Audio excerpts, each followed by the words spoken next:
ये कथा महाभारत के सभा पर्व अध्याय 60 से 68 से ली गई है। वो प्रसंग जहाँ धर्म मौन था और ईश्वर को स्वयं बोलना पड़ा।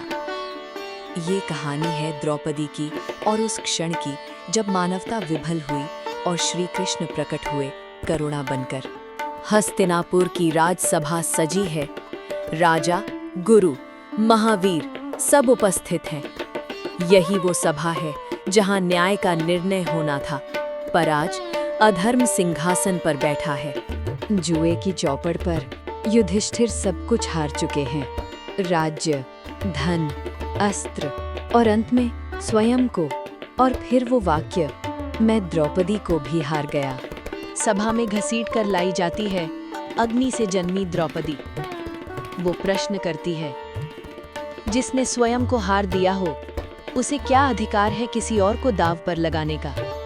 सभा चुप है।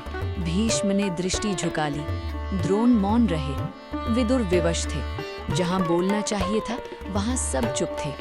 और तभी दुशासन आगे बढ़ता है। यदि वो दासी है तो उसका वस्त्र भी मेरा है।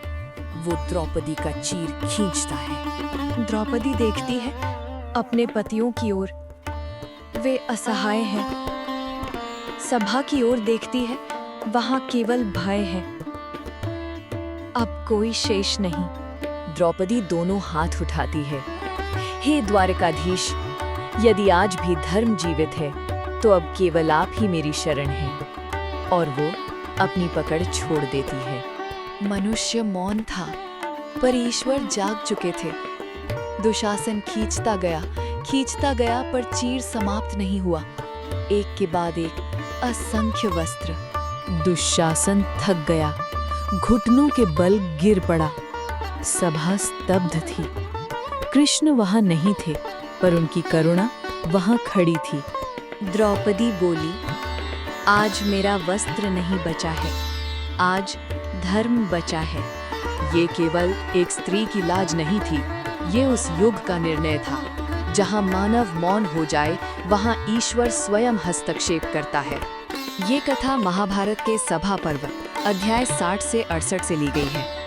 यदि ये कहानी आपके भीतर कुछ जगा गई हो, यदि धर्म और करुणा आपके हृदय तक पहुंची हो, तो इस वीडियो को लाइक करें, चैनल को सब्सक्राइब करें और ऐसी और कथाओं के लिए हमें फॉलो करें। क्योंकि कथाएं केवल सुनाई नहीं जाती, वे हमें भीतर से बदल देती हैं।